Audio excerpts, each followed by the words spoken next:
Hello folks and welcome to Microsoft Flight Simulator. We are in the Coronado Ovation in the HP Reverb G2. This is Sim Update 5 of course, in fact it's the hotfix as well.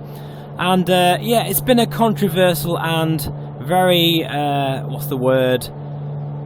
A passionate release, shall I say. The thing is, right, a lot of you guys think that Asobo have downgraded the graphics. Now, I can totally understand why you think that, but they haven't, right? I just want to say they haven't. Absolutely not, I don't think. But what's happened is there's been a bit of an issue with the fact that us Intel users are now paying the price for the AMD optimizations for the Xbox, which means that, unfortunately, we're getting a few crashes here and there. In fact, I got quite a few crashes after my initial tests, typically. So I wasn't able to report that until now. But also, the Jaggies are back with a vengeance. The menu system, which is here, looks really pretty awful actually. And the far to mid distance with buildings, they look a bit jaggy. I also think that the lighting is completely messed up now. I'm gutted actually, that's the worst thing for me. Because I used to harp on about this Sim's beautiful lighting. I just thought that was one of the things that made it stand out from X-Plane 11. Regardless of all the fancy graphics, the actual lighting engine was brilliant. It's now oversaturated. The ground does not look right. I mean, look, this is real-world weather. We've got a couple of breaks here and there, but it's generally quite cloudy. The clouds look great, by the way, but look at the ground.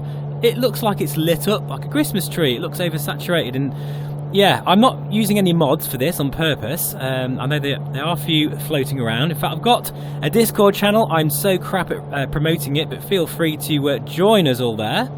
I'll put a link in the description below. But yeah, there's some issues with Sim Update 5 and the hotfix. Without a doubt, it's not all perfect, but the performance levels are fantastic. Really fantastic. I hope it shows how smooth this is right now.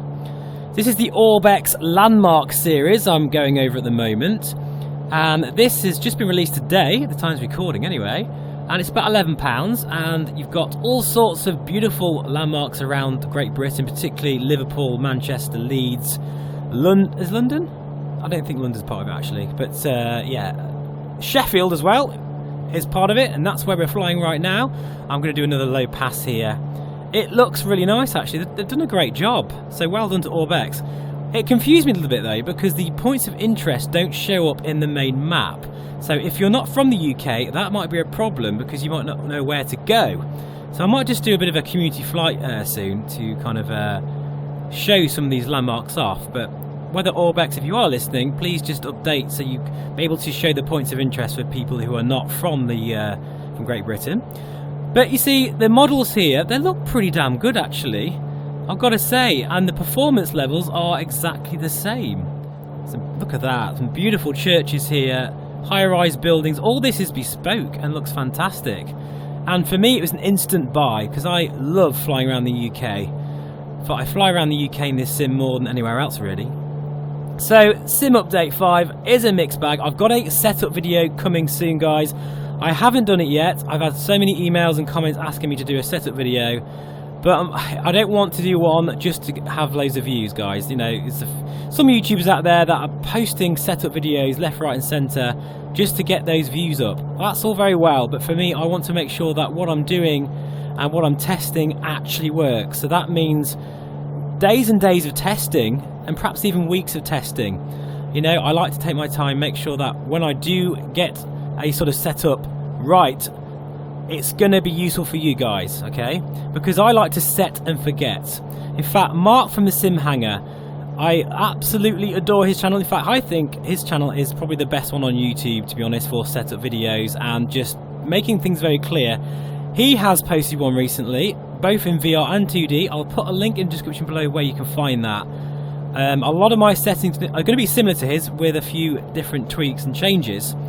But yeah, if you can't wait for mine, I'd recommend checking his out. But look at this is really nice. Tell you what we'll do now. We'll head to the Ladybower reservoir to see if they've modelled the dams, but I don't think they have, to be honest. I think this is more of a sort of city pack. But we'll have a look anyway and see if we can skirt some of this low cloud. But yeah, in terms of the render scale as well, I do feel they have tweaked that, and not for the better. I do feel that the scaling is off. 100% render scale seems to be not as sharp as it was before. So I'm now running the Reverb at 110% render scale, which seems to be about right. But yeah, it's been a mixed bag. I think the performance updates are very welcome, and I'm absolutely over the moon with that. Even as a sort of power user with a fairly hefty computer, it's made a massive difference to me, and it really is super smooth now. It absolutely is.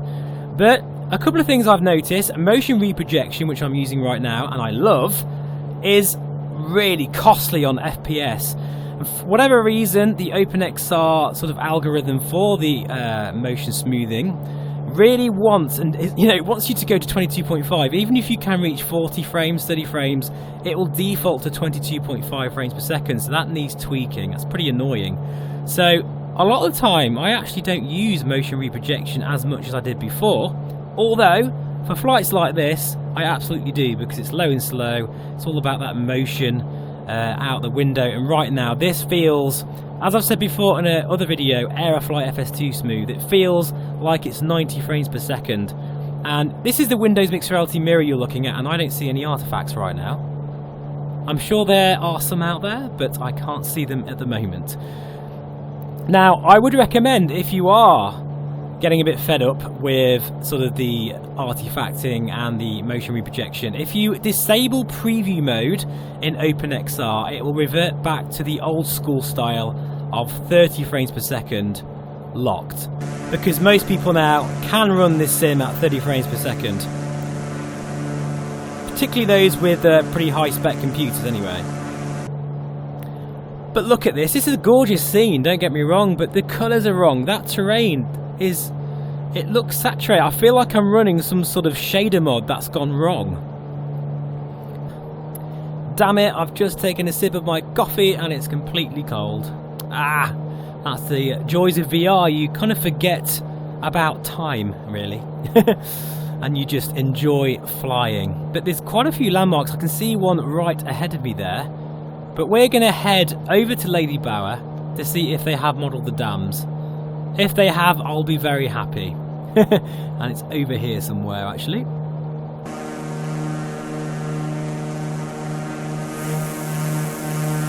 So yeah, apart from the horrendous lighting issues and shaders, and the render scale problem, and the jaggies, the actual graphical fidelity of the sim, and that is the clouds and the terrain, the reflections, all that good stuff, remains to be the same.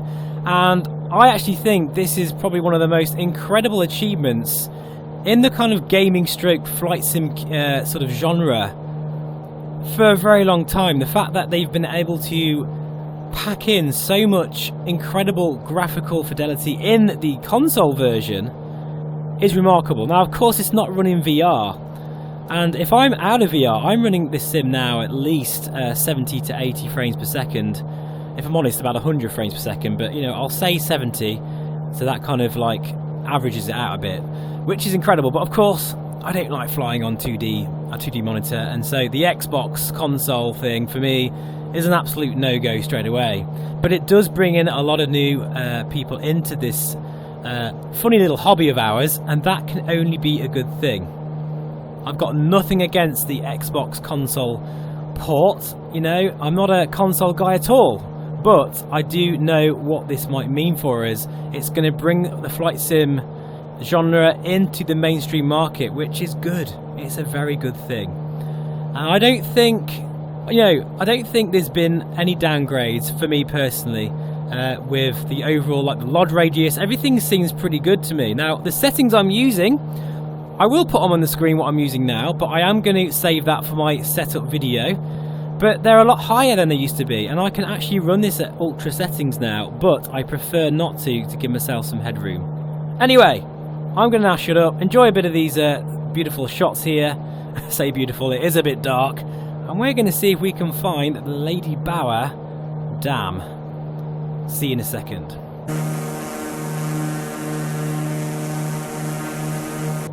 Okay guys, I lied, we're back already, because I just wanted to show you this. This is the home first antenna. It's massive, And actually, this is one of the areas I like to go in Derbyshire when I go on my motorbike sort of days out. This road here is insane, and it like leads up this valley, and it's a very steep incline. You can even see it with the mesh there, and I often get an ice cream just where that car park is. And that is modelled very well, and you can see here, I'll just go outside. I know you hate me doing this, but I don't really care. Look at that. Wow, that is really great, and that is the road. It's an insane drop. You won't be able to see it so much, obviously, because we're flying, but it's quite an incline there. So that's been modelled very, very well. So what we'll do now, we will go to the Ladybower dams, and hopefully with a bit of luck they've actually modelled it. So I will see you in a moment, but I just had to show you that. And by the way, I've just noticed something. After what I said about the graphical fidelity, there's some weirdness going on with some of these the reflections off the lake. So maybe there's an issue there as well.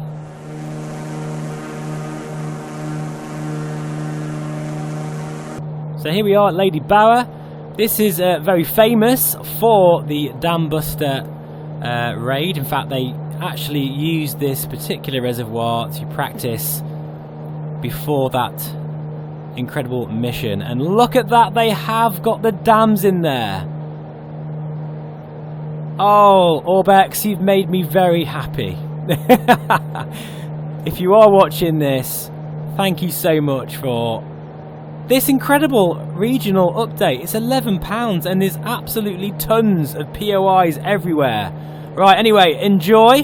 We're now going to fly over the dam and imagine we're a Lancaster. Here we go.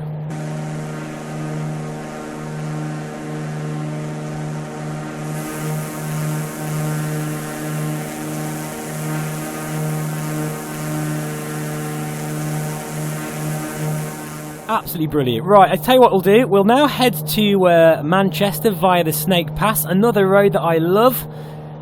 Hence the name, it's very snaky. The A57 towards Glossop. If you are from the UK, I'd recommend, if you are a bike fan, that road is fantastic, but please do take care. There's been a lot of accidents on that road over the years. It's a very twisty road, but great fun nonetheless. That's Castleton in the background there. And we've got, we've got all sorts of beautiful scenery here at the moment. This is gorgeous. This is not a downgrade. There may be a few glitch graphical problems, but they have literally, like, taken the guts out of this sim and reworked them. A bit like what X-Plane did with Vulcan. Now remember all the issues with that.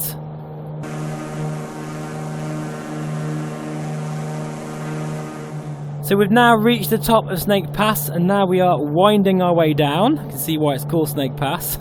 And you get a fantastic view of the cityscape of Manchester about here. And I can actually see it, but you might not be able to. But I can see in the distance there, that is Manchester. I'm now going to head over there, and we're going to do a bit of a flyby to see what Orbex have done with this landmark pack.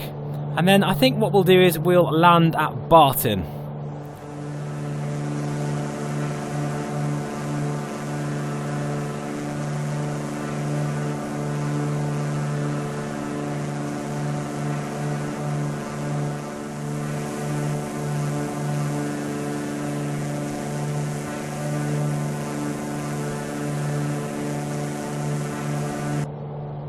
Not bad at all. I've got to say, some of the models are better than others.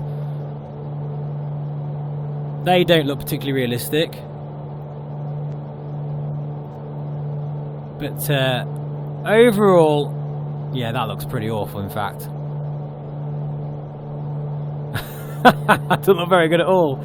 But overall, it's a very nice upgrade, without a doubt. And you can see here, most of these landmarks are high quality and have been upgraded for Microsoft Flight Simulator, which is great. Look at this here. I'm not even sure if what I just went over was part of the package, but these are down here, and that looks really good. So really, if you do love flying in the UK, or you like to tour around these areas, see those buildings look really nice, then I would recommend this package, because it's only about 11 quid, so it's very cheap. And there's no sort of hit on frame rate at all, which is fantastic. So really, in conclusion, Sim Update 5 is a success in a sense in terms of the performance. I think we're all very pleased with the performance increases, without a doubt. It's an amazing achievement.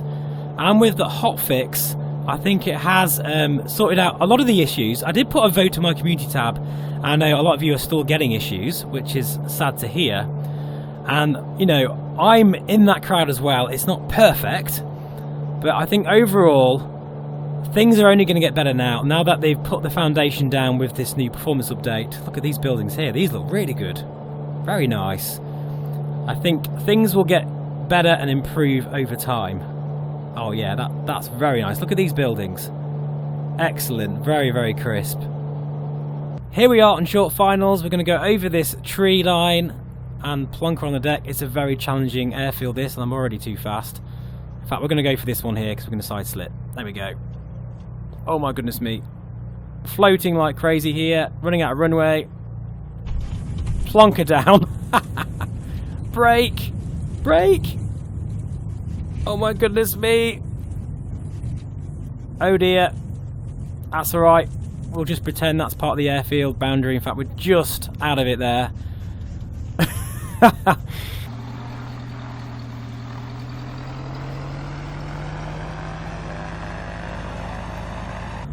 So guys, thank you so much for watching. Please let me know in the comments what are your views on this all. I know there's a lot of passionate people, and you know, some people are getting very high rate about it all. Look guys, seriously, try and relax a bit. Sabo will get around to all of the issues that you've mentioned, including the jaggies, including all of these sort of lighting issues and that.